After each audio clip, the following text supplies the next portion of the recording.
designed to lighten you up, make you laugh, and get you off your ass. Now that's Kristen being Kristen. Are you freaking kidding me? Start the show. All right, everybody. It is another episode of Chicken in the Bag podcast, and this one is going to be great. Okay, I don't know if you've ever been hurt, you've hurt others, you're just trying to heal yourself. Today, we're going to be talking to Trey Kearney. She's an author, she's a healing agent, and we're just going to talk about all things about relationships and how to heal ourselves. So let me get her in here, and we will get started. Hi, Trey. How are you? Hi, I'm great. Thanks for having me. I'm so excited.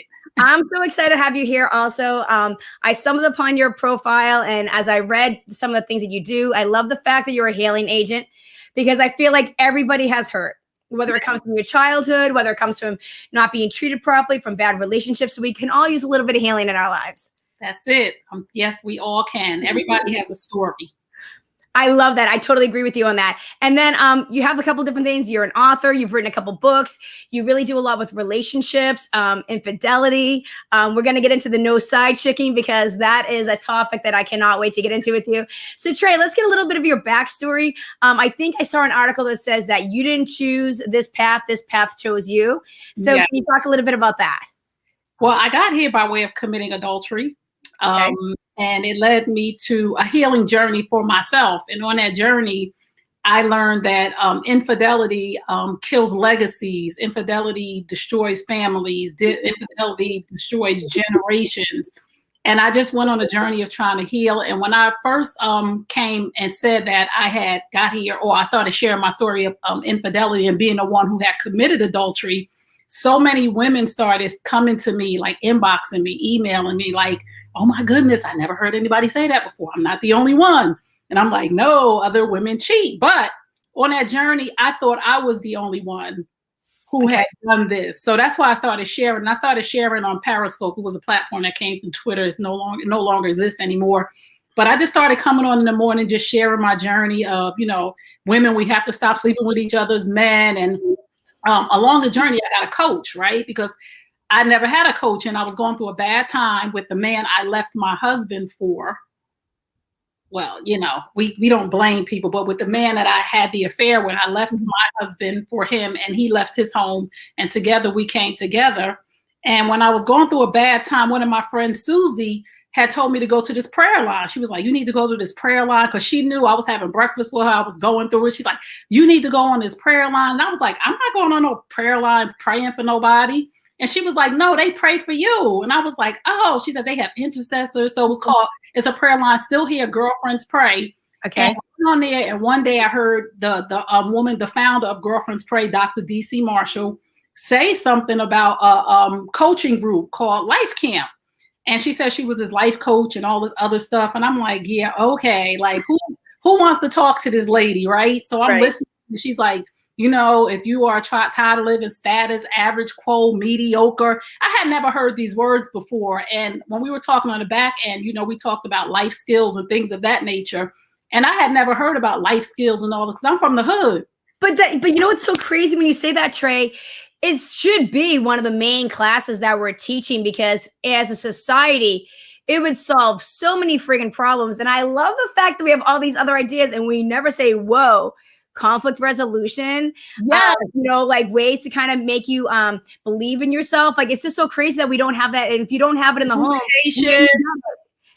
communication. Because when we say life skills, a lot of times we think cooking and cleaning, right? We don't think communication. We don't think resilience. These are all life skills, right? We don't think creative versus critical thinking. We don't think these things. We don't think decision making is a life skill, but all these things are life skills. Yes. So I heard, this woman talking about this, life coaching. If you need to get help, you need to get and I said, I'm not paying this woman to talk to her. And then she said something. She said, you know what? This is not for me. It's for you. I don't need your money. I have businesses. And she became my life coach after she said that. And she's been my coach since then. And that's almost 10 years ago. Wow. And I got on this journey of being a coach, because through all of it, I learned from her, through her, that it wasn't anything. And I didn't go to her to get out of this toxic relationship. I went to her because she questioned who I was. She asked me every time I came to her, and I would say, well, he did this, or she said, no. That's not what we're here for. What about you? Like, what's your part in this? Like, a life coach is a person who asks you some real questions about you. They take away all of the other excuses, all the blame game, and they keep pointing the finger back to you, not in the guilt way, but in accountability. And I always say this: blame causes guilt, accountability causes growth. So she's accountable for myself. Every time I brought up old boy, she said, no, nobody can do anything to you that you don't allow. What about you? What was it that was keeping you there? And is this common in all your relationships, not just your romantic relationship? And ever since then, and it just led me on a journey that other women started asking me as I came out about committing adultery and how I found my coach. They started asking me to be their coach. And I was like, I'm not a coach, right? And because I was helping them heal on my journey. That's how I got the name Healing Agent. Yes. And I was like, I'm not a coach. So I spoke to my coach and I said, these women are asking me to coach them. She said, well, then go coach them. Because she was like, and I said, no, I can't coach them. I'm not a coach. So she said, these are your people. So what would make you comfortable in being a coach? I said, I would never want to, disrespect the craft, because it is a craft. Everybody's not a coach, and I'm not going to call people out. Right. So I said, if I got certified, so she said, go do that. And she sent me on my journey of make sure it's ICF accredited program, make sure it's this, make sure it's that, make sure it's legit. So I went on a journey and I became a certified life coach. And on that journey of working with my coach, I wrote 2 books, because she was instrumental in saying, well, what is it that you have that could help your people? So I wrote the book, It's Healing Time, Restoring Hope in Women After Infidelity. And when I tell you, Kristen, I was going to write this book called Love Squared. Yep. I have the draft of it and everything. It was a trash book, right? It was all about my affair. It was all about the guy I was with. It was love square because it was 2 of us and we were both married. So instead of a love triangle, it was a love square. Oh, I love that. That's so true, because I mean, a lot of times that's how infidelity happens sometimes. Sometimes they're both coming from stepping out of their relationship or their marriage, so that love square is cool. Yeah. Yeah. So I was going to write that, but then, the spirit told me, like, no, that's not who you are. You're not no reality show. You're not no person that's trying to make money off of people's pain. You're trying to help people heal. And that's when It's Healing Time, Restoring Hope in Women After Infidelity came in. And then I love that. my journey, men started telling me, I'm hurting too from being cheated on, or I'm hurting from being a cheater. So that's where It's Healing Time, Men Hurt Too came into play. Plus, I'm a boy mom. I have 3 sons, 26, 21, and 12. Mine's 18. And I saw them. I almost saw them from the inside looking out, but from the outside looking in, but in the inside. Mm-hmm. Right? I was on the outside. I'm not a man, but I was on the inside with these 3 men that I birthed and raised into men. So I saw everything that they went through. And I said to myself, as a woman, I have treated some men bad, even, during the infidelity, the adultery, the man I was with, he didn't force me to do anything. I wasn't so good to him either. Mm-hmm. And it made me reflect as I was getting, healing. Would I want somebody to treat my son like that? Because even though we were going through some bad things, he still was somebody's son. He still was somebody's brother. He still was somebody's uncle. He still was somebody's father. So that's where Men Hurt Too came in, because I'm like, he's not just doing this just to do this. We're both broken. So 2 broken people together equal a mess. Quick, Trey, wow, you just hit so many things that I want to touch upon. First of all, I love that thing that your coach said, because you hit some words that I'm really inspired by that we don't talk about as a society. I don't really think I love the fact that you're so honest and take responsibility for your actions, because that is something that we lack as a society. We always like to play the blame game and complain, right? And I really think we're not going to solve problems if we're constantly saying, but that person did this. Well, yeah, but you took it, you accepted it, right? So until you want to actually look in the mirror and do the work, it's going to probably keep happening. And then I think it's so important, even as a woman, I love the fact that you're honest that you did have infidelity. I think infidelity is a huge problem. I think that we don't talk about it. We don't always talk about both sides of it. Right. I'll use like when we look at celebrities, right? We'll always make the woman like she's the victim, right? And like, let's be honest. Both people play sides in the situation. I can always remember when I was watching the Tiger Woods situation. Right. And they were interviewing all these women like, oh my God, they were so hurt by Tiger Woods. And I'm sitting there going, now what the hell? Why isn't anybody asked that girl, what the hell were you doing in a hotel room with a married man? Right. Now, speaking of side chick, you're in a hotel room getting a dinner and a bracelet, and you don't understand you're the side chick. I mean, how do you not know? And how do we not call that out? So I love the fact that you're opening up this dialogue, because I've been married for over 20. Next month will be my 23rd wedding anniversary. Thank you. And I love marriage. I think it gets a bad rap. I think relationships get a bad rap because I think a lot of us are broken people. So I love having these type of dialogues to maybe help somebody see where they've made the mistake, look in the mirror and figure out, what do I want out of my life and how can I get a better situation going? So I love the fact that you're doing both things. I still believe in love. I still believe in love. I do too. I still believe my husband is out there. He's coming for me soon. So y'all better hurry up if you want your opportunity before he get here. Or if you're the one looking for her, you better hit her up before somebody else grabs her from you. Now, so Trey, let me ask you something. So I thought when I saw something when I was researching that, like, was your mom infidelity? Was that something you saw? I think you said your mother was. Yes. Did you just learn bad habits? Like, you think it's something that sometimes people see, and if you not taught the right way to have a relationship, you might fall into that? Yes, this is the thing, right? So everything is about your environment when you're growing up. You know that because we talked about your mother instilled life skills in you early. So you had to jump on some of us. Right. In my home, I lived with my mom and my stepfather, right? He left his wife, right? He never got divorced from his wife. He died still married to this woman. And my mother was with him. She really was a side chick, even though he never went back and he was in the home with us from the time I think I was between 5 and 7. He was always there, but he had a wife that he didn't complete that. So in my little mind, as a 7-year-old, 8-year-old, this is normal. Like, I knew after a certain age, maybe 12 or 13 years old, that there was a wife somewhere, but this was normal because he was always there. This was normal for me. So it's not that it's something bad that happened to me. Is that I learned that dysfunction was normal, and this is not normal. And so many of us need to understand that dysfunction is not normal. Wrong is wrong and right is right. If you don't want to be in a relationship or a marriage, you need to get a divorce before you move on. You need to finalize that thing, because still, married is married. And he loved my mother. He cherished he was a great stepfather, but he was married to somebody else until the day he died. And that was a mess because she came and got everything. Legally the wife. So people say it's just a piece of paper. No, it's really not a piece of paper. It's a commitment, right? It's a contract. It means a lot. So me seeing that growing up, and then I moved on and I almost made exactly the same moves as my mom, because my mom also dealt with infidelity within a relationship with my dad. My biological father. My mom stepped out on my dad. And this is my first time sharing this, Kristen. You're killing me right now. I've never said this out loud before, right? Except amongst the family secrets. Yeah. My mom stepped out on my dad. And I think that, I'm not sure if that's the why their relationship dissolved and my mom left when I was 5. I'm not sure. But she was with someone else. So I did almost identically the same exact thing as my mom. Because my mom, as a little girl, your mom is your hero. Like, she can do no wrong to this day. God rest her soul. I love my mother.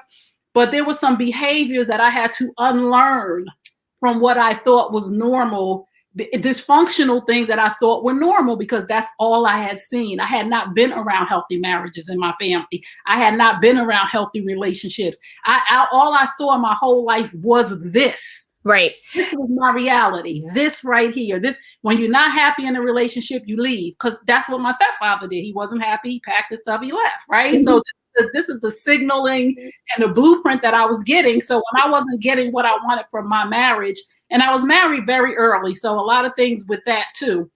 When I wasn't getting what I wanted, one, I didn't know how to communicate that I wasn't getting what I wanted. Life skills. Such an important point, because I think that's one of the biggest problems in relationships. Yes. We don't know how to say what we want, right? Then we're feeling a void. So we look to something else to fill that void. So that's an important point. Yes. And we were talking about that. Yeah. Yep, that's the crack in the door. That's the crack right there. So a lot of us are not even ready for marriage. And for those of you who are listening right now, who are engaged to be married, who are in committed relationships, and your next step may be engagement and marriage, please understand that there's some work that you need to do before you step into that realm of marriage. That's a whole different thing. There's some things you may need to unlearn that your parents did. Your parents' marriage is not your marriage, because there were some things that they learned from their parents that wasn't right. There were some unhealthy things that they saw. Like in my there was a lot of dysfunction. There was a lot of fighting. There was a lot of, there was a lot of domestic violence. I didn't consider it domestic violence because it was normal, That's such an important point, Trey, because I think that's what a lot of people in society don't realize. We see certain things. So if we see it frequently, that just seems what's normal. That just seems like we don't really know the name of what it is. And I think that's such an important point of today's society, because a lot of young people don't have the role model or the lessons or the person to look at. They're being shown all these other things. So to them, disrespect in a relationship or violence in a relationship, that just seems normal because we put it on TV, we put it in songs, we put it in videos, and young people, that's what they're taking in. So they don't even have the right barometer of what a healthy relationship is. Right. And you can't even know yourself because you're young. So it's a double whammy for today's generation. You don't even know that somebody yelling at you is dysfunctional. Like, because if you seen yelling, if this is how people in your home communicate, in your whole family, but this is it, Kristen, not just in your own home, but your whole family. This is how everybody, husband, boyfriend, girlfriend, cousins, everybody's yelling and screaming at the cookout. And then the next day, the next cookout, we all get together like nothing happened. So we're just thinking that this is normal until you see another couple, right? I had a boot camp called the Vision of Love boot camp. I was watching. Yeah. We heard a couple on there say, the Johnsons, they said, we made an agreement that we wouldn't curse at each other. And they've been married for 12 years. And through their whole marriage, they have not cursed at each other. Wow. I was in awe of that. And I won. Like I was like, y'all don't curse at each other ever? And they were like, we don't curse at each other. See, but for me, that just set off, a thought in my mind that the next relationship that I'm in is not normal for a man to be cursing me out, or it's not normal for me to be cursing a man out, because I had to learn too how to respect men, because I saw my mother disrespect my stepfather. I saw my aunties do some stuff, right? My aunties they was some bad chicks. And when I say bad, I mean bad. So I saw these behaviors as normal. So I had to unlearn that it was okay to yell and curse and scream at a grown man when men thrive on respect. So my relationships that failed were not only the men, because I said some things to men that no way in the world that I should have ever said to a man that I was involved with. So I had to really unlearn some things, and I had to really take accountability and responsibility in every relationship, even though in a relationship where I committed adultery and infidelity was involved, even though that was a bad situation that started off wrong, the way that I behaved in that situation said a lot about me too. Yeah. It wasn't just him. Trey, I love that you said that, because I think that's what I think I wrote that note that I wanted, you touched on it, because that's what I think is so important. Not only do you have to heal yourself and know who you are and learn yourself, but respecting, like, I think that's what people forget. You know, like, you also have to be respectful to your partner. So, and I think so many people are asking for things that they're not giving back. And I love that you said that, because when I grew up in a neighborhood that was a little like working class, and like if you were gonna be some girl that thought you were gonna walk up and like be yelling in a dude's face, if you're gonna act like a dude, you're gonna get treated like a dude, right? So and then if you're seeing that, that's actually being you're learning that it can get really violent really quick. So if you come at somebody with that and you're gonna get it back, is that what you really want to get from your boyfriend? And I think you said something about cheating is immaturity and monogamy requires self-control. And I think that's so important, because if you haven't mastered yourself, you don't really have self-control sometimes. So I think a lot of relationships struggle because each person didn't do their work on their side of themselves. Yes. People always ask me that question. Why do people cheat?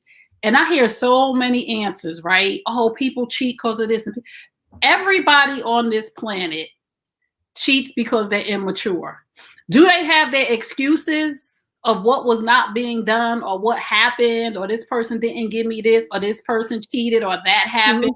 When you are a mature adult, no matter what the other person does, you take responsibility for your actions. I'm mature, right? I'm a mature adult right now. So if I go out and cheat, I'm not a mature adult because there's no reason for me to cheat at my age and at this level in the game. I could tell a person as a mature person, this is not working for me. So I'm going to move on about my business. Or if a situation comes where I'm tempted, I'm mature enough, decision-making skill. I'm mature enough to stop and pause and say, who is this going to affect? How is this going to affect my children? How is this going to affect my finances? How is this going to affect my whole generation? When you are mature, you stop and you think of how it's going to affect everyone around you, right? That is a level of maturity and self-control, right? Because marriage and monogamy requires maturity, which requires self-control. And that's a sign of maturity when you can control yourself in every instance. I can control myself. And I tell people all this. This is my main mantra. Self-control is the beginning of winning. When you can't control yourself, you are a puppet to the world. People can control your emotions. They can control your mood. They can control your actions. I can control myself. You can say whatever you want to say to me as long as you don't put your hands on me. Your words don't mean nothing to me. Back in the day now, if you said something to me, I might walk off. Right. And now at this level of maturity, I have a level of self-control in a relationship to say, you don't get to go out and cheat because your husband's not spending time with you. Right. You need to sit down and have a mature conversation. And of course, and I say this, and I'm a advocate for marriage. I love marriage. I believe in marriage. But I say this, every marriage is not going to work. Right? There are some reasons to leave a marriage. Abuse is not acceptable. I agree. Is not acceptable. I mean, I have non-negotiables. My 3 non-negotiables in a marriage when I get married, and this is going to be clear from the beginning, and we have to do this from the beginning. You cannot put your hands on me. No form of abuse. You cannot be addicted to anything. That's just mine. Some people will deal with a person who's addicted. That's mine. That's a trigger for me because I dealt with addiction my whole life. Right. And you cannot cheat on me. Those are my 3 non-negotiables, like leaving the toilet seat up, squeezing the toothpaste wrong. Yep. Those things I can deal with. But when we start talking about infidelity, coming home 3 or 4 o'clock in the morning, these are things that are under the umbrella of infidelity for me. There's a respect level. You don't come home 3 or 4 o'clock in the morning because there's nowhere, unless you're working, there's nowhere for you to be. So that's that's infidelity to me. That's a form of cheating to me. You don't have sidebar conversations with a woman about our relationship. That is an emotional affair. So when we talk about these things, we really have to be clear at the beginning of what our non-negotiables are when we start to get into serious relationships. And that's business, personal, family, friends, everything. I totally agree with you. I think it's so important. I think a lot of people don't establish their non-negotiables. They don't set their healthy boundaries. And then how do you do it after you're in? Because in the early stages in a relationship, you want the relationship to work out. So you don't want to be, I'm not going to be really difficult about that, or I'm not going to demand this or that in the beginning because it's new and it's fun and whatever. But if you don't sit there and let people know, hey, these are the things I do and don't do. And I think one of the things that was so great when me and my husband first started dating, he was in Boston, I was in New York. I moved to New York for a little while. And when we would come home and drive, we would really talk about a lot of these things. And so many couples don't. Like if we were ever to get divorced and we had kids, what we want to do, because we both had single parents. And, like we were thought about all these things that a lot of people don't even think about in their relationships. And I think it was a really good foundation for us because couples don't build that foundation sometimes. That's it. And then they're kind of like, then you're in it. And then you're like, well, why that wasn't a problem last year? Why is that a problem now? It's like, right. That's that foundation. And that this is something that we all need to learn, not just the women, but men and women. And especially women, because I think I've noticed that this is more of a problem with women along my coaching of men and women. If a person can have difficult conversations with you while dating, that's a major run. If they're not willing to get help for it, run for your life. The difficult conversations that you have is what is setting the foundation of your structure. Is what is going to get you through the truth. Truth plus transparency equals healing. You must have real conversations with your mate, with your spouse, with your family, with your friends, with your brothers and sisters. If you cannot have a hard conversation with someone, they are not the people for you, because that is what relationships are made of, being able to tell somebody the truth.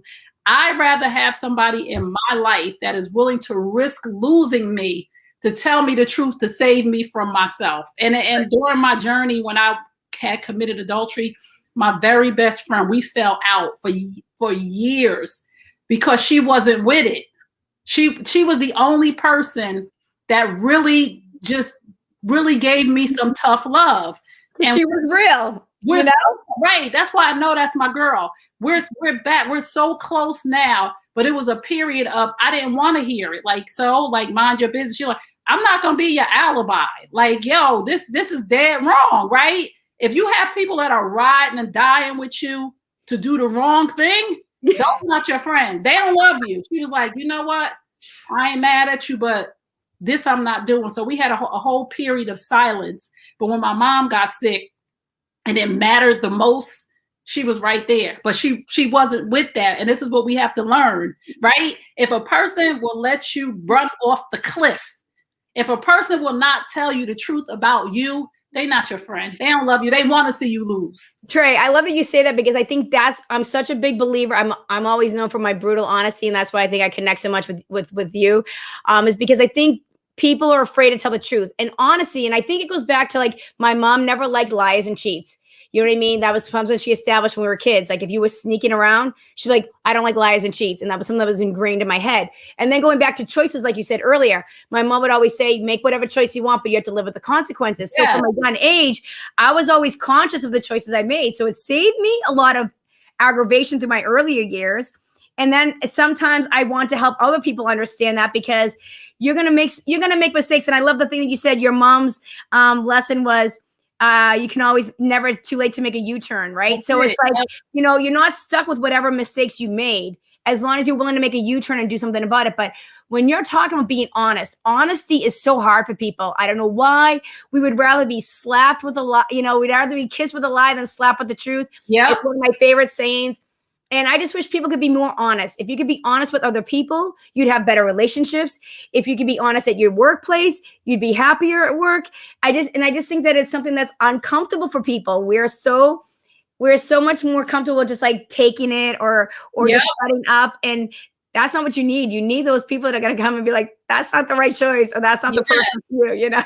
You look around at people who are successful, they have people who are brutally honest with them. If you look around at people who are failing or who have gone down these dark paths, if you look at their circle, you understand, I don't need no yes men around me. I don't need nobody rah-rah me up or getting in the car with me or being my alibi or allowing me to jump off of a cliff. I need somebody in my circle to say, no, that don't sound right. Like, I have my friends and my family and on my social media, like I say, I speak the truth.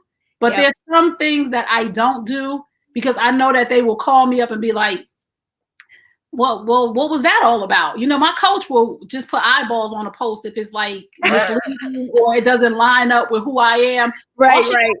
Eyeballs, and I take it down because she's not trying to steer me down the wrong path.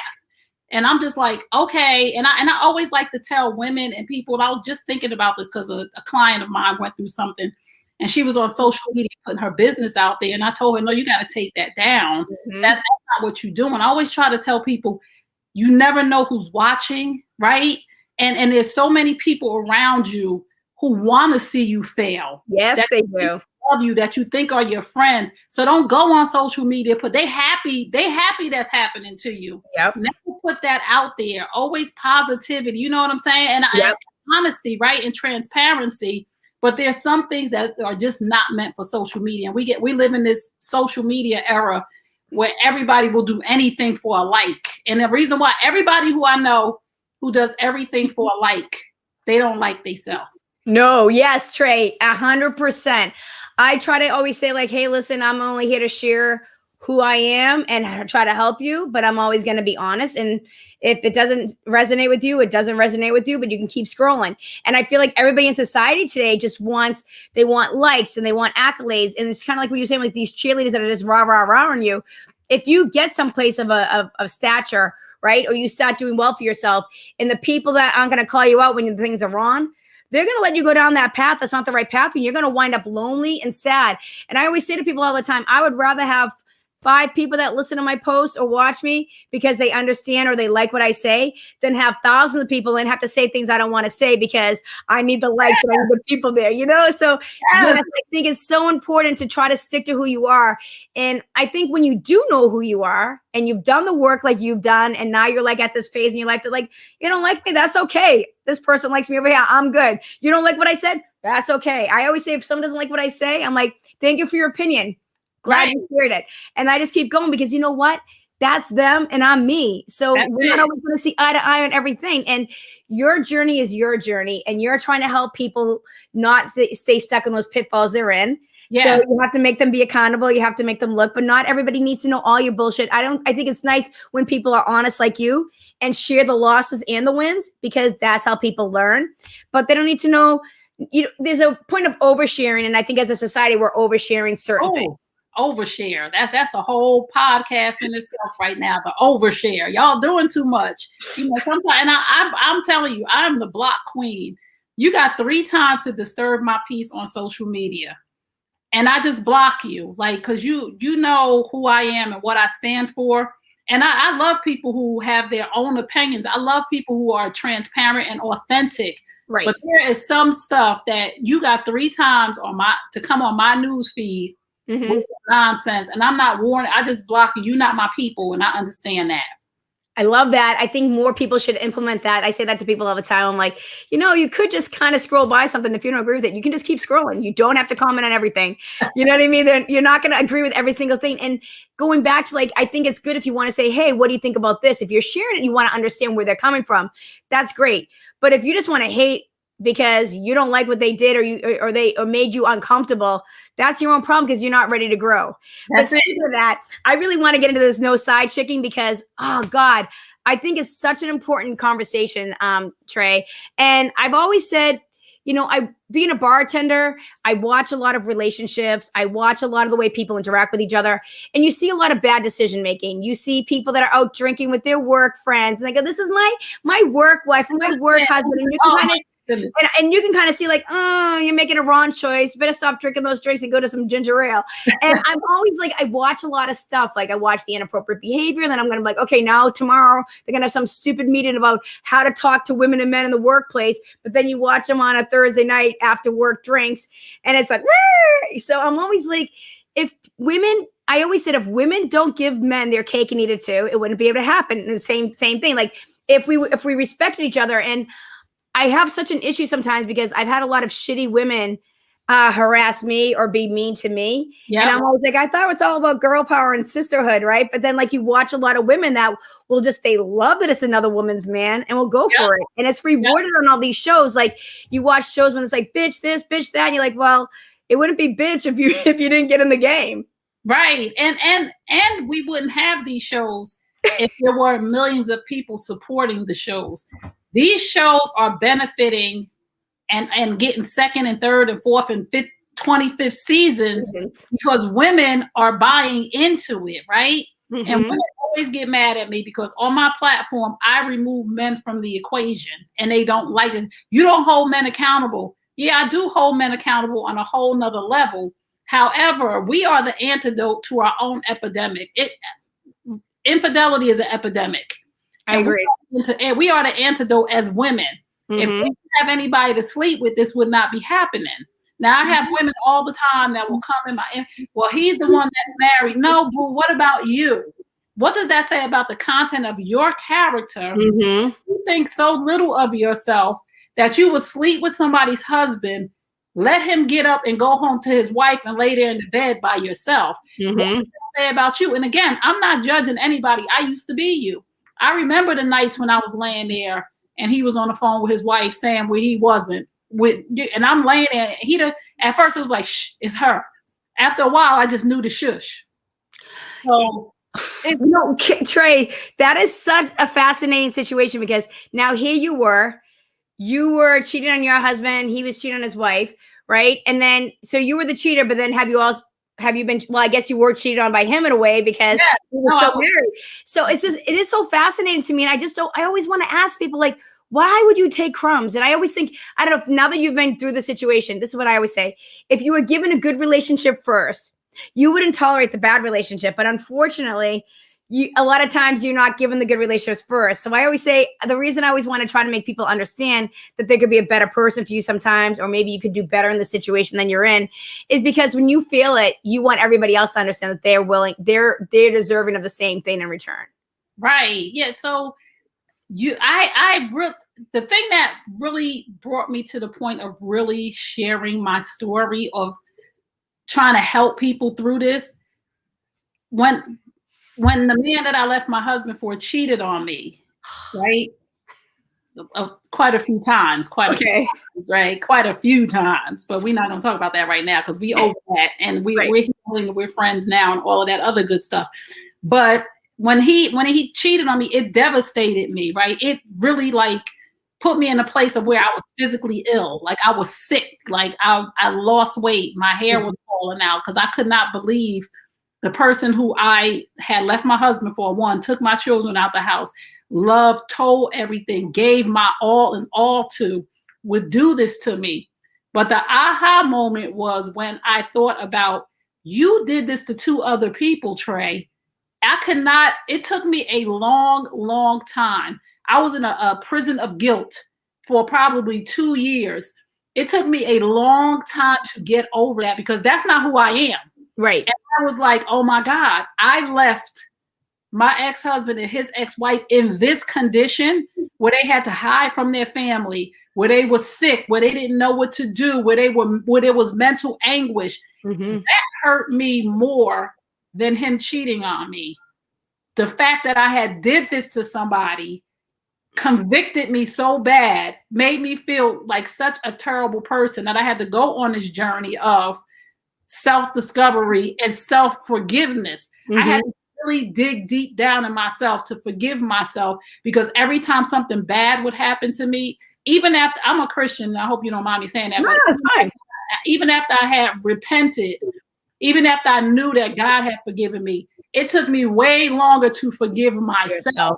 Every time something would happen bad to me, I would think, that's what you get. But after a while, I had to tell myself, everybody deserves happiness. You made a mistake and you made a U-turn. You changed your life. And what helped me heal was to help other people, to be the red light, to be the warning stop sign, hashtag fried chicken. You know what I'm saying? Yes. This helping during my journey of healing, but it is so devastating what happens to a person who's going through infidelity. And I had to see that in order for this to be my mission. Had I not felt that pain, had I not been on the bathroom floor crying in the bathroom after getting out the shower, balled up naked on the floor crying, had I not felt like I was going to die, my hair was falling out, I can't believe this. Had I not felt, infidelity is such a mental anguish and such a pain. I would never want anybody, I don't even the women that he cheated with, I would never want them to go through what I felt. So that's what really set me on a journey of hashtag no side chicken, because I love it to understand you are part of the problem. And I say this to women, cheating is a form of abuse. And I want every woman to hear this right now. Every woman that's listening, I want you to write this down. Cheating is a form of abuse. And if you are knowingly sleeping with somebody's husband, you're an abuser. And if you are knowingly sleeping with somebody's husband and they have children, you're a child abuser. Even though they don't know your name or your face or who you are affecting this person by being a part of the equation, right? Because this wife knows that this is happening to her. Even though she don't know you personally, or doesn't have a picture of you, or haven't figured out who you are yet, if she hasn't, feels it, abusing her too, because it takes two. So the husband is abusing her, and women need to know this. Even if your husband is not putting his hands on you, even if he is not verbally abusing you, if he is cheating on you and you know it, and he knows that you know it, and he continues to do it, that is abusive behavior. I love it. So I think what you said for the no side chicken, it's like we as women are the solution to the infidelity epidemic. I am my sister's keeper. You know, Trey, I know a lot of women probably get pissed off because I've been watching so much of the dialogue, and it's something that I think is such an important conversation. We never have both sides of the conversation. And it is important because, okay, yes, some men suck. Some men are bad. Yes, a lot of men don't treat their women properly, but a lot of women don't treat their sisters properly either. They don't treat women properly, whether they're, you know, undermining them at work because they want their position, whether they're jealous of them, whether we're trying to compete to get their approval. There's so many things as women that we allow other women to steal our happiness sometimes. Yes. So if you can't have that conversation, we can't just keep pointing the blame on men and be like, men are the only problem. The patriarchy is the problem. Well, no, men aren't the only problem, because if you're a woman who represents herself as a woman and learns who she is and doesn't take bullshit either from her partner or from her co-worker and is confident in herself and works on building the inside of herself, she'll be a lot further ahead in life. And we don't have to always be pointing at everybody else, because we know how to handle the conflict. We know how to handle the resolution. We know how to just speak up for ourselves or get out of that bad situation. Yes, we just have to really learn as women that we are hurting each other. We are hurting our children. We are a major problem of the infidelity epidemic. And we want to point fingers. If men did not have anybody to go to, you're rewarding him, right, for his poor behavior, yes. right? There's some women who are not doing what they're supposed to do in the home.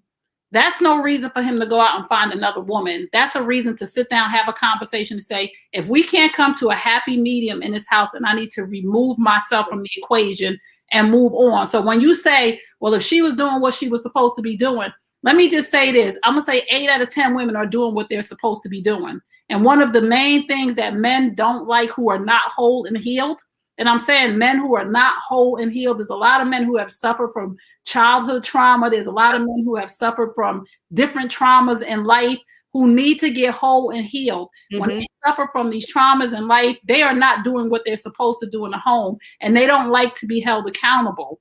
So when a wife or the woman, fiance, girlfriend, whatever, holds them accountable, they run to somebody who doesn't. They run to a place where they're being rewarded for their poor behavior. And another thing, too, is not only do I hold a side chick accountable for her part in infidelity, I hold the wife accountable for her part in infidelity. Yep. It is never, ever, I'm never, ever blaming a woman or never holding a woman responsible for a man going out and sticking his penis in anybody else.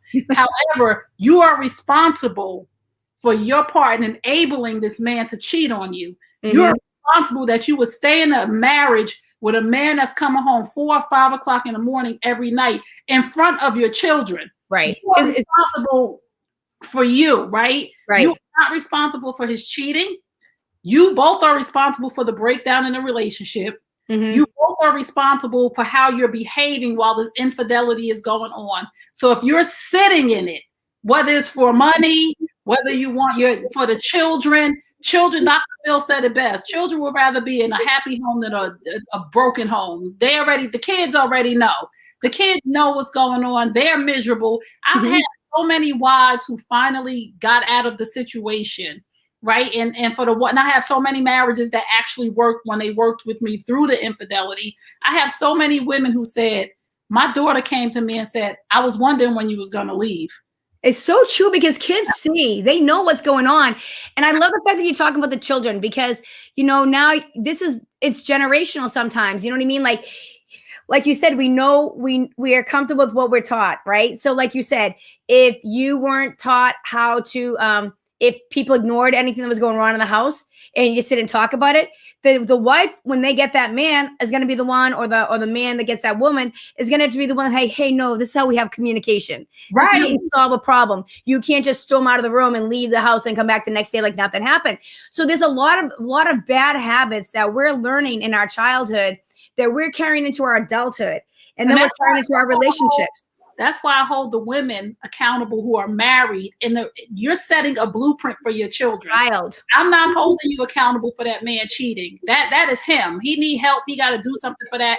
I'm holding you accountable for what you're teaching your daughter is acceptable for a man. Right. I'm holding you accountable for what you're showing your son is acceptable as a husband, because your son is looking at you and daddy comes home 4 o'clock in the morning, or daddy is yelling and screaming and throwing plates.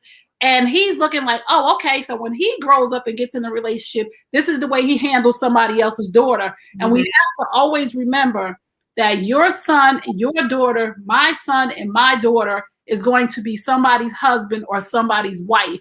And they are taking everything that they're seeing. They are taking everything that they are witnessing, and they are implementing in their life, because this is their normal. Whether it's dysfunction, whether it's good normal, you are showing them that this is the blueprint to life, and this is what it looks like. So if you have a husband or who is knocking you upside your head the night before, and your child see y'all yelling and screaming, and then in the morning you get up and cook him eggs and grits and serve him, you have just told your daughter But that's okay. you do after somebody beats you. You serve them breakfast, so it's okay. So and crazy. we don't get that because it's a cycle of what you saw your mom. I've been through this, but it's time to break those cycles and understand dysfunction is not normal. And you, wife, are responsible too for what you are instilling in your children. I know it's hard. I know it's hard to leave when the finances is connected. I know it's hard to leave when you have businesses. I know it's hard to leave when you've been a stay-at-home mom for 12 years. And it's not always forever. Yep. Sometimes you need a season of separation so that your husband can see clearly. Right. Or fix himself. And then sometimes you do reunite when you finally realize that I'm actually not taking this shit anymore. Separation, what you're not going to do in this house, here's your bag. Here's 3 pair of pants, 3 pair of underwear, 3 t-shirts, your toothbrush, and your shaving kit on the porch. Now, I signed up for this marriage to last forever till death do us part. I didn't sign up for this part. Bullshit. So go get some help, and I will be here hopefully when you get back. But what you not gonna do is this anymore in front of our 9-year-old and our 11-year-old. So as wives and women, as side chicks, everybody in this relationship is responsible. We remove men from the equation because we are the antidote to the infidelity problem. I love that. I love 2 things on that. So I want to get into the healings. I know that I think you and your ex-husband are work together, same as my mom and my dad. My mom's remarried. Yes. She got married in her older years. So there's still hope for you, Trey. She got married in I think she was almost 60 when she married my stepdad. They've been married for 20 years, and he's amazing. Yes. But one of the things I want to say is one of the things, it wasn't easy. When my dad left my mom, my mom had 3 little girls. And I think what a lot of women don't realize, or a lot of people don't realize, that sometimes when you move on, even though it's hard and you're going to go through some struggles, you find yourself. And sometimes you teach your kids some lessons that, they're lucky to see. And that was what my experience was. My mom was, a mom of 3 girls, and she just had to figure it out. But she found herself through that journey. So what we got to see was a woman who coming in her own and representing herself and handling herself in the 70s when, you know what I mean? So we were really lucky in that. So I'm so grateful to my mom, because my dad sometimes now, we all spend our holidays together. My dad be like, oh, I never should have left your mother. I should have blah, blah, blah. My family was so dysfunctional. And I'm like, yeah, but I'm glad it happened, because we're the women we are now because of that experience. And I really wonder, who would I be if my parents didn't separate? Or, you know what I mean? I'm really curious. I think it would be really different, because my dad was more of an authoritarian parent, do as I say because I said so. He was macho. And my mom was more hey, make decisions that you have to, my mom was more they're very different styles. And I think I would have been one of those kids just testing the waters. It would have just been a very volatile home. So yes. I think it's kind of great how it worked out.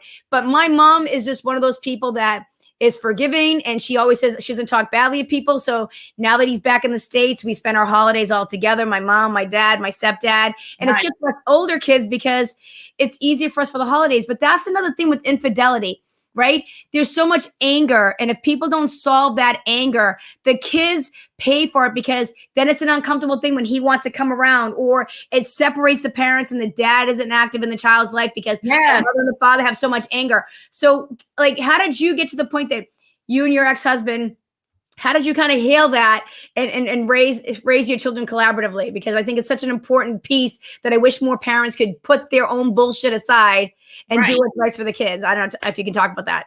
I call it the trickle down. It's a trickle down effect. It affects everybody. And the one thing I can say is we got here by way of my ex-husband and his faith and belief in God. Really, he was just a forgiving guy. Like, I never, ever to this day my children never had to go without anything. Financially, he just kicked in. And even though it was so horrible for him what I did, he was, the way he was raised, his father, it was 13 kids and his mother and father, and the parents till death did them part. His father raised him that those kids are your responsibility. And that's that whole thing about how people are raised, different lenses, blueprints. He said, I don't care what goes on. My children are going to live just as well as I live. My children are going to have what I have. And I forgive you, because his mom was very into God. I forgive you. And he probably went through some moments where he really didn't forgive me. But as he was going through the process of learning to forgive me, we never had a breakdown of, he always said to me, when we went through our divorce, I didn't take anything from him. Nothing. I didn't, the lawyers, they like, oh, you could get this and you can get that. Y'all started the business together. Never.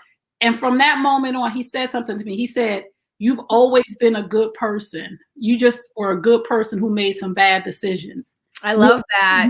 He said, you're just a good person. And he's 9 years older than me. So he said, you've always been a good person. You just really made a poor decision. And he just did not harp on that. He just went on with his life. And I'm sure there were moments, because I wasn't there with him, but from me being affected by being cheated on, I know that was a painful thing. But like I said, he knew, Trey, you just a good person. To this day, we trust each other. It's like, he knows I would never do anything to hurt him, and I know he would never do anything to hurt me. And our children did go through some changes, and we had to get to the point where we had to say to them too, we're not going to wallow in this forever, right? If you guys need a therapist, or if you guys need help, or you guys need to branch out and do what you need to do for you, because kids will play the blame game. Kids will take it for granted. Kids will manipulate.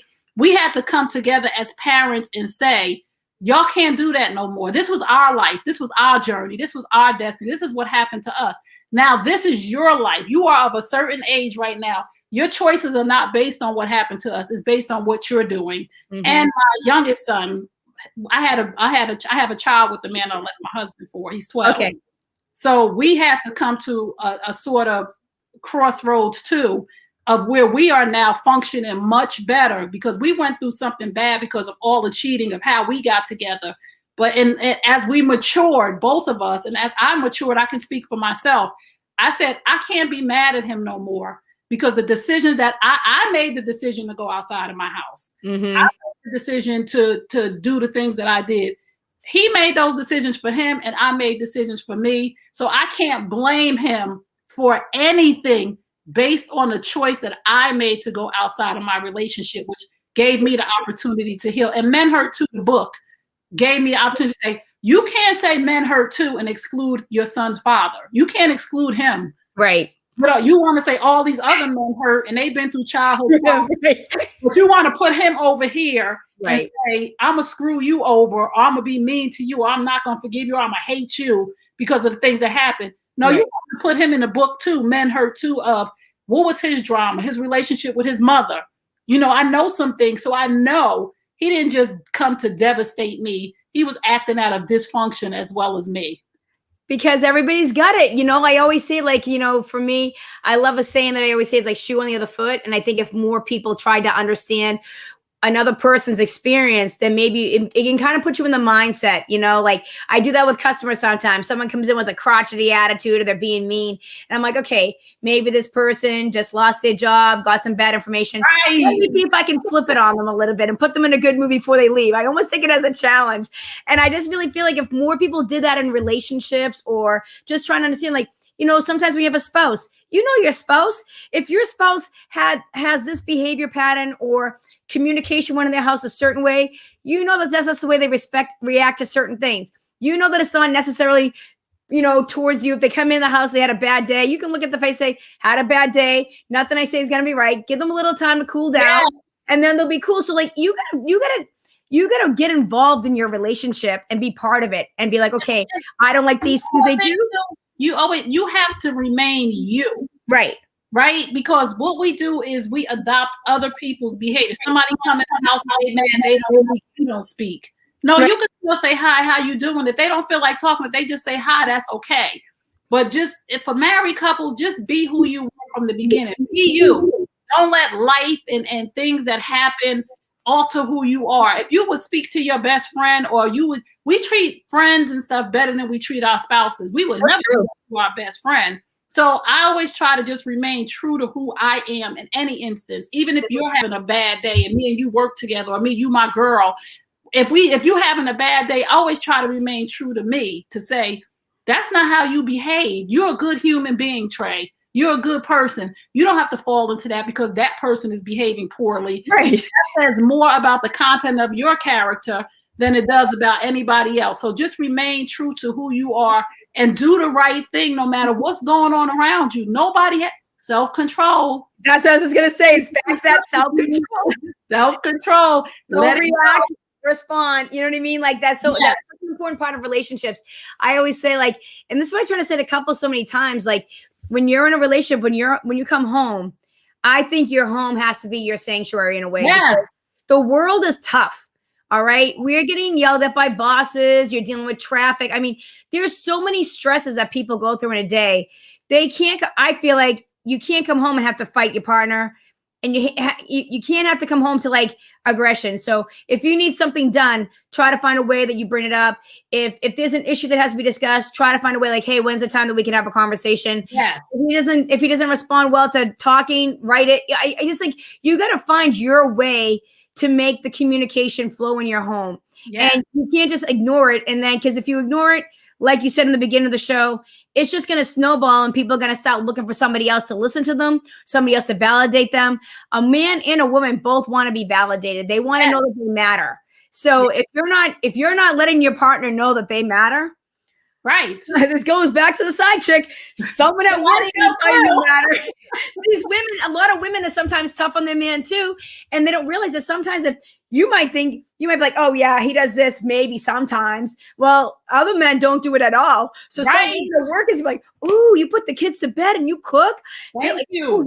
You're like, ooh. So I think a lot of people don't realize how those little seeds get, drop sometimes. So you have to be a little bit more conscious to make sure that you're like, hey, I appreciate you. Hey, when can we reconnect? Like, you got to put the energy in sometimes. It's not just a plant that's just going to keep growing in the back of the house. You got to water that shit once in a while. So, yes. If you maintain your car and get an oil change, your relationship needs to be maintained. It needs a tune-up. It needs an oil change. You need to go get it checked. You need to see if the lights is flicking on and off in it. You got to check in every now and then to say, you okay? And you just really got to maintain your relationship like you maintain everything else. You maintain your hair, you maintain your car, you maintain your kids, you maintain your parents, but you will put that relationship on the back burner until the flame is out. Yep. Totally agree. So one last thing before we end, I love the fact that we early in the show when we were discussing life skills, so important for people, decision-making, communication, self-awareness, resiliency, and problem solving. As we wrap up, what is something that you think that people will get out of either of your books, and why do you think these life skills are something that people have to really tackle into? Out of my book, I think that the men will get understand that the first thing I say in my book is men are human beings first. That is it. They bleed, they hurt, they cry, their feelings get hurt. So men are human beings first. Women in my book will take you on a journey of healing. You will learn what I went through and how I got through it. Life skills, I learned that the reason why I was suffering and the reason why things were not going well in my life, what I was lacking was life skills, period. I did not know how to communicate. I did not know how to make a decision. I did not know how to create critical thinking versus creative thinking. I did not know about resilience. My resilience muscle was crazy. I bounced back. I went through a breakup 2 years ago. Was it 2 or 3? I'm not sure. But I didn't dwell on it like the last one because I was whole before he came into my life. The relationship before him, I wasn't whole. So I crumbled when I broke up. This one, I was like, okay, that hurt. That stung. I wasn't ready for that. But I'm okay. Let me just process my part in this. and not dwell on what happened, why it didn't work out. But let me just process my own healing of, okay, that happened to you, Trey. What's next? Let's move forward. If you need some help, call somebody. You know what I'm saying? It didn't work out the way you wanted to, but you're a whole person. You were by yourself before he came. You're going to go in the grave by yourself. So that resilience is different. That bounce back muscle is so different from me, but that was a skill that I built. And we can learn these life skills. They're skills, and sometimes we just need them. We have to understand that the way we were raised and everything that we were taught, some things need to be unlearned and some things need to be learned. So I'm just, I'm happy that you invited me on your platform. This is a wonderful thing. These are things that people don't invite me on platforms because they don't really want to talk about real stuff. Yeah, nobody wants to get real. I mean, come on. Someone needs to be fake and phony, but I'm the opposite. I just love real. I just think that I miss real dialogues. I miss really get into, I don't really see, you don't see it as much as you used to. When, I don't know, we're both in the same age group. So like when I came home when I was a kid, you had Oprah and Phil Donahue on in the middle of the afternoon. I talk about that all the time. And they would bring up the uncomfortable topics, or they bring up a new book that was out. And then people could ask questions and understand. And it gave you the opportunity to kind of weigh information and then find some lessons out of it. Healthy and I really think that we kind of, healthy information. Yes.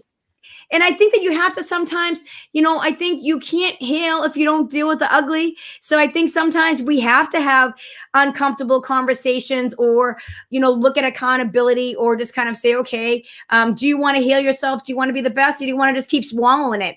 Because people love to wallow. I mean, let's be honest. People love to focus on trash. Yeah. People love to focus on people who are doing worse than them because it makes them feel better about themselves.